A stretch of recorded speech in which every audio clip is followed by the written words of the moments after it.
Baiyappanahalli station ಮುಂದೆ ಕರವೇ ಕಾರ್ಯಕರ್ತರು ಪೊಲೀಸರ ನಡೆಗೆ ಆಕ್ರೋಶವನ್ನು ವ್ಯಕ್ತಪಡಿಸ್ತಾ ಇದ್ದಾರೆ. ಎಫ್ಐಆರ್ನಲ್ಲಿ ವಿಂಗ್ ಕಮಾಂಡರ್ ಹೆಸರಿರಲಿಲ್ಲ, ನಮಗೆ ಪೊಲೀಸರು ಸರಿಯಾದ ಮಾಹಿತಿನೇ ಕೊಡಲಿಲ್ಲ. ಈ ಕೇಸಲ್ಲಿ ಯಾಕೆ ಏರ್ಫೋರ್ಸ್ ಕಮಾಂಡರ್ ಹೆಸರು ಹಾಕಲಿಲ್ಲ ಅಂತೇಳಿ ಕರವೇ ಮಹಿಳಾ ಘಟಕದ ಅಧ್ಯಕ್ಷೆ ಅಶ್ವಿನಿ ಗೌಡ ಹೇಳಿಕೆಯನ್ನು ಕೊಟ್ಟಿದ್ದಾರೆ. ಇವರನ್ನ ನಮ್ಮ ಪ್ರತಿನಿಧಿ ಮುನಿರಾಜು ಮಾತನಾಡಿಸಿದ್ದಾರೆ. ನೋಡೋಣ. ವಿಂಗ್ ಕಮಾಂಡರ್ ಇಂದ ಬೈಕ್ ಸವಾರ ಮೇಲೆ ಏನು ಹಲ್ಲೆ ಆಗಿತ್ತು, ಈ ಒಂದು ಪ್ರಕರಣಕ್ಕೆ ಈಗ ಹೊಸ ಟ್ವಿಸ್ಟ್ ಕೂಡ ಸಿಕ್ಕಿರೋದು. ಏನು ಕರವೆಯಿಂದಲೂ ಕೂಡ ಒಂದು ಹೋರಾಟ ಆಗ್ತಾ ಇದೆ, ಆತನ ಮೇಲೆ ಒಂದು ಕ್ರಮ ಆಗಬೇಕು ಅಂತ ಹೇಳಿ ಒಂದು ಒತ್ತಾಯ ಕೂಡ ಮಾಡ್ತಾ ಇದ್ದಾರೆ. ಈಗ ನಮ್ಮ ಜೊತೆ ಏನು ಕರವೇ ಒಂದು ಮಹಿಳಾ ಘಟಕದ ಅಧ್ಯಕ್ಷೆ ಆಗಿರುವಂತಹ ಅಶ್ವಿನಿ ಗೌಡ ಅವರು ಇದ್ದಾರೆ, ಅವ್ರನ್ನ ಕೇಳಬಹುದು. ಮೇಡಮ್, ಈಗ ಈ ಒಂದು ಕೇಸ್ಗೆ ಒಂದು ಹೊಸ ಸ್ವರೂಪ ಸಿಕ್ಕಿದೆ, ಆ ಒಂದು ಸಿಸಿಟಿವಿ ಕೆಲವು ಫುಟೇಜಸ್ ಕೂಡ ಇರೋದು, ಅದ್ರ ಬಗ್ಗೆ ಏನ್ ಹೇಳ್ತೀರಾ? ಮತ್ತೆ ಸರ್, ಈಗ ನಿಜವಾಗ್ಲೂ ಅದು ಆ ವಿಚಾರವಾಗಿ ನಾವು ಪೊಲೀಸ್ನವ್ರಿಗೆ ಶ್ಲಾಘನೀಯವನ್ನ ಹೇಳ್ತೀವಿ. ಯಾಕಂತಂದ್ರೆ ಪೊಲೀಸ್ನವರೇ ಆ ಒಂದು ಫುಟೇಜಸ್ಗಳನ್ನ ರಿಲೀಸ್ ಮಾಡಿರುವಂತದ್ದು. ಈಗ ತನಿಖೆ ಯಾವ ಒಂದು ಆಯಾಮವನ್ನ ಬೇಕಾದ್ರೂ ತಗೋಬಹುದು, ಆದ್ರೆ ಸಾರ್ವಜನಿಕವಾಗಿ ಒಂದು ಸೋಷಿಯಲ್ ಪ್ಲಾಟ್ಫಾರ್ಮ್ ಅಲ್ಲಿ ಬಂದು ಸಾರ್ವಜನಿಕವಾಗಿ ಕನ್ನಡ ಅನ್ನೋ ಒಂದು ಪದವನ್ನ ಇಟ್ಕೊಂಡು ಸಿಂಪತಿಗಿಟ್ಟಿಸ್ಕೊಳ್ಳೋದಕ್ಕೆ ಹಲ್ಲೆ ಮಾಡಿರುವಂತ ಒಂದು ವ್ಯಕ್ತಿನೇ ಈ ಒಂದು ಪ್ರಕರಣದ ದಿಕ್ಕನ್ನ ತಿರ್ಚುವಂತ ಒಂದು ಕೆಲಸವನ್ನ ಮಾಡಿದ್ರು. ಹಾಗಾಗಿ ನಮಗೆ ಇವತ್ತು ಏನ ಫುಟೇಜ್ಗಳು ಸಿಕ್ಕಿದೆ ಇವೆಲ್ಲವೂ ಕೂಡ ಸಾರ್ವಜನಿಕರ ಮುಂದೆ ಇರುವಂತದ್ದು. ಸಾರ್ವಜನಿಕರೇ ಇದಕ್ಕೆ ಉತ್ತರವನ್ನ ಕೊಡ್ತಾರೆ. ಯಾಕಂತಂದ್ರೆ ಇವತ್ತು ಸೋಷಿಯಲ್ ಮೀಡಿಯಾದಲ್ಲಿ ಆತ ಏನು ಹೇಳ್ಕೊಂಡಿದ್ದಾರೆ, ನಾನೊಬ್ಬ ಏರ್ಫೋರ್ಸ್ ಕಮಾಂಡರ್ ಅಂತ ಹೇಳಿ ವಿಚಾರವನ್ನ ತಿರ್ಚುವಂತ ಕೆಲಸವನ್ನ ಮಾಡಿದ್ರು. ಇದೇ ವಿಕಾಸ್ ಒಬ್ಬ ಅಮಾಯಕನ ಮೇಲೆ ಹಲ್ಲೆಯನ್ನ ಮಾಡ್ತಾರೆ, ಕಾಲಲ್ಲಿ ಒದಿತಾರೆ, ಕಚ್ತಾರೆ, ಆ ಹುಡುಗನ ಬೀಗನೆತ್ತಿ ಬಿಸಾಕ್ತಾರೆ, ಕೆಳಗಡೆಗೆ ಬೀಳಿಸ್ತಾರೆ, ಕಾಲಲ್ಲಿ ಒದಿತಾರೆ.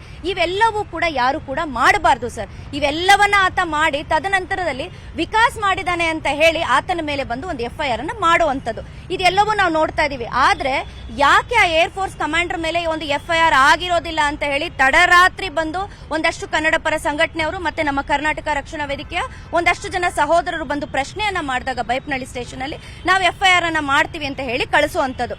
ಈಗ ಬೆಳಗ್ಗೆ ನಾವು ಬಂದು ವಿಚಾರಣೆ ಮಾಡಿದಾಗ ಹೌದು ನಾವು ಎಫ್ಐಆರ್ ಮಾಡಿದೀವಿ ಅಂತ ನಮಗೂ ಕೂಡ ಪ್ರತಿಯನ್ನ ಕಳಿಸ್ಕೊಟ್ಟಿದ್ದಾರೆ. ಆದ್ರೆ ಇಲ್ಲಿ ವಿಶೇಷವಾಗಿ ನಾವೇನು ಗಮನಿಸಬೇಕು ಅಂತಂದ್ರೆ ಎಲ್ಲಿಯೂ ಕೂಡ ಏರ್ ಫೋರ್ಸ್ ಕಮಾಂಡರ್ ಹೆಸರಿಲ್ಲ. ಅಲ್ಲಿ ಏನ್ ಹೇಳ್ತಾರೆ, ಒಬ್ಬ ಡ್ರೈವರ್, ಒಬ್ಬ ಅಪರಿಚಿತ ಒಬ್ಬ ಡ್ರೈವರ್ ಅಂತ ಹೇಳಿ ಉಲ್ಲೇಖ ಮಾಡಿರುವಂತದ್ದು.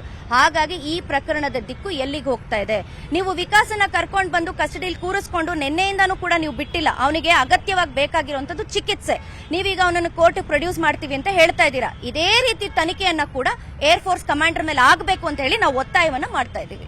ಒಬ್ಬ ಕೇಂದ್ರ ಸರ್ಕಾರದ ಉದ್ಯೋಗಿಯಾಗಿ ಆ ಅಧಿಕಾರಿಯ ಒಂದು ವರ್ತನೆ ಸಾರ್ವಜನಿಕ ಸ್ಥಳದಲ್ಲಿ ಎಷ್ಟು ಮಟ್ಟಿಗೆ ಸರಿ ಅಂತೀರಾ? ಸರ್, ಅವರು ವಿದ್ಯಾವಂತರು, ಅವಿದ್ಯಾವಂತರು ಅಂತ ಹೇಳಿದ್ರೆ ನಾವ್ ಹೇಳ್ಬೋದು ಅವ್ರಿಗೆ ಏನೋ ಗೊತ್ತಿರ್ಲಿಲ್ಲ ಅಂತ ಹೇಳಿ. ಇವತ್ತು ವಿದ್ಯಾವಂತರಿಗೆ ಸೋಷಿಯಲ್ ಮೀಡಿಯಾಗಳನ್ನ ಹೇಗೆ ಬಳಸ್ಕೋಬೇಕು ಅಂತ ತುಂಬಾ ಚೆನ್ನಾಗಿ ಗೊತ್ತಿದೆ.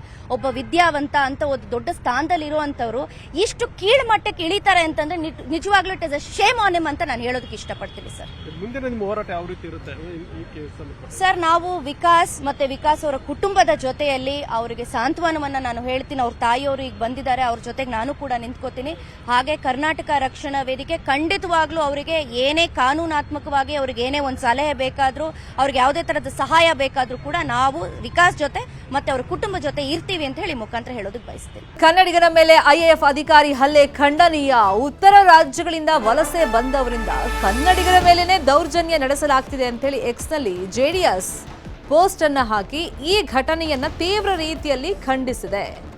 ವಿಂಗ್ ಕಮಾಂಡರ್ ಶೀಲಾದಿತ್ಯ ಹಲ್ಲೆಯನ್ನ ಮಾಡಿದ್ದಾರೆ. ಬಳಿಕ ಭಾಷಾ ವಿವಾದ ಅಂತ ಹೇಳಿ ಸುಳ್ಳಾಗಿ ಮಾಹಿತಿಯನ್ನ ಕೊಟ್ಟು ವಿಡಿಯೋ ಮುಖಾಂತರ ತಮ್ಮ ಮೇಲೆ ಹಲ್ಲೆ ಆಗಿದೆ, ಇಲ್ಲಿ ಕನ್ನಡಿಗರ ಮೇಲೆ ಗೂಬೆ ಕೂರಿಸುವಂತ ಪ್ರಯತ್ನ ಮಾಡಿ ಸುಳ್ಳು ಮಾಹಿತಿಯನ್ನು ಹಬ್ಬಿಸ್ಬಿಟ್ಟಿದ್ದಾರೆ ಅಂತ ಶೀಲಾದಿತ್ಯ ಬಂಧನಕ್ಕೆ ಜೆಡಿಎಸ್ ಆಗ್ರಹವನ್ನು ಮಾಡಿದೆ. ಸಾರ್ವಜನಿಕವಾಗಿಯೇ ರೌಡಿಯಂತೆ ವಿಂಗ್ ಕಮಾಂಡರ್ ನಡವಳಿಕೆ ಇತ್ತು. ಶೀಲಾದಿತ್ಯ ಬೋಸ್ ಅವರನ್ನು ತಕ್ಷಣ ಬಂಧಿಸಬೇಕು, ಕನ್ನಡಿಗ ಬಲಿಪಶುವಿಗೆ ನ್ಯಾಯ ಒದಗಿಸಬೇಕು, ನಾವು ನಿಮ್ಮನ್ನ ಒತ್ತಾಯ ಮಾಡ್ತಾ ಇದ್ದೀವಿ. ಕರ್ನಾಟಕದಲ್ಲಿ ಜೀವನೋಪಾಯಕ್ಕಾಗಿ ದುಡಿಯುವವರಿಗೆ, ನಂತರ ಕನ್ನಡಿಗರ ಮೇಲೆ ಹಲ್ಲೆ ಮಾಡೋರಿಗೆ, ಅವರು ವಾಸಿಸುವಂತ ಮನೆಗೆ ದ್ರೋಹ ಬಗೆದವರಿಗೆ ಸರ್ಕಾರ ಕಠಿಣ ಪಾಠವನ್ನ ಕಲಿಸಬೇಕು. ವಲಸಿಗರಿಂದ ಕನ್ನಡಿಗರ ಮೇಲೆ ಪದೇ ಪದೇ ದಾಳಿ ನಡೆಯುವಂತ ಇಂಥ ಘಟನೆಗಳನ್ನ ನಾವು ಯಾವತ್ತೂ ಸಹಿಸೋದಿಲ್ಲ ಅಂತ ಜೆಡಿಎಸ್ ಈ ಪ್ರಕರಣವನ್ನು ತೀವ್ರ ರೀತಿಯಲ್ಲಿ ಖಂಡಿಸಿದೆ.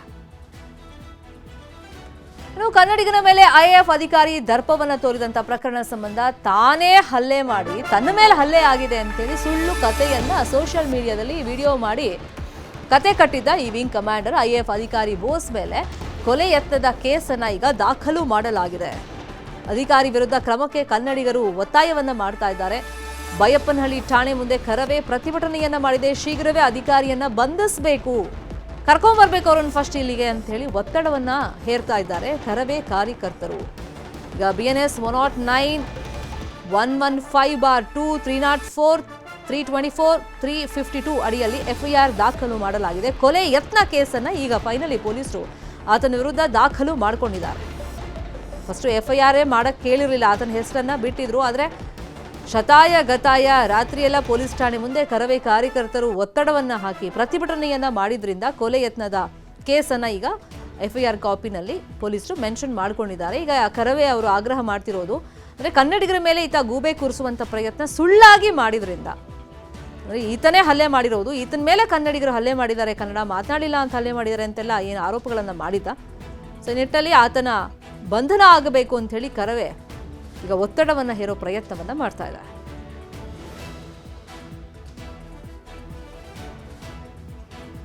ವಿಂಗ್ ಕಮಾಂಡರ್ ಹಲ್ಲೆ ಮಾಡೋದು ಖಂಡನೀಯ. ಪೊಲೀಸರು ನನ್ನ ಮಗನ ಮೇಲೆ ಕೇಸ್ ಹಾಕ್ಬಿಟ್ಟಿದ್ದಾರೆ ಅಂತ ಹೇಳಿ ವಿಕಾಸ್ ತಾಯಿ ತಮ್ಮ ಅಳಲನ್ನ ತೋಡ್ಕೊಳ್ತಾ ಇದ್ದಾರೆ.